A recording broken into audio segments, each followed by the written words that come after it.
my name is Kristen, and this is part one of a 5-part series on male infertility. Now, you might be wondering, what is infertility? Well, it's trying to conceive for a year or more and not being able to. And that's how we'll be defining infertility today. And of course, we'll be focusing on the men and how they handle being infertile.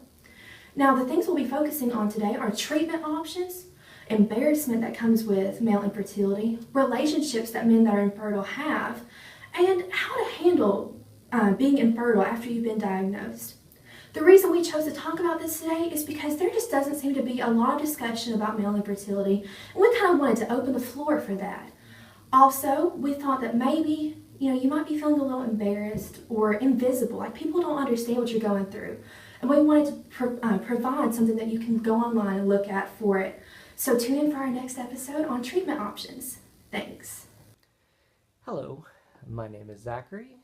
We're going to be doing these segments along with the other parts that we're doing here. I'm going to tell you a little bit about my story and how it pertains to these videos. So, to start with, let's talk about when I found out that I was infertile.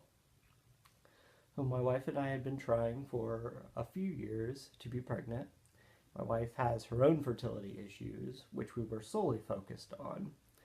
And as we were going through those, she had a few surgeries, and we decided eventually, hey, we should check myself out as well. This was the idea of the doctors. This wasn't our idea. The fertility clinic decided to test my sperm. That in and of itself is a really awkward situation, of course, but so they tested it, and I got the call that said there were only 2 or 3 active sperms in the whole count, when typically there's thousands, millions even. So needless to say, I was very surprised, as I've had no particular health problems that would explain it. My wife took it very hard. It was very difficult for her. And my recollection is that I was so worried about her reaction and how hard she was taking it. I was immediately okay with doing whatever needed to be done, but it wasn't really defining me as a person. I just sort of shrugged and accepted it. I don't know if that would be everybody's reaction, but it certainly was mine.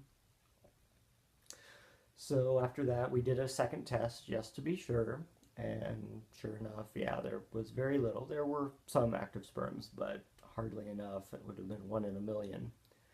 We did have a decision to make in terms of using what sperms they could get for in vitro fertilization, and I decided it wasn't worth trying and failing since it was a difficult and somewhat painful procedure for my wife. I thought, let's go ahead and get sperm donation.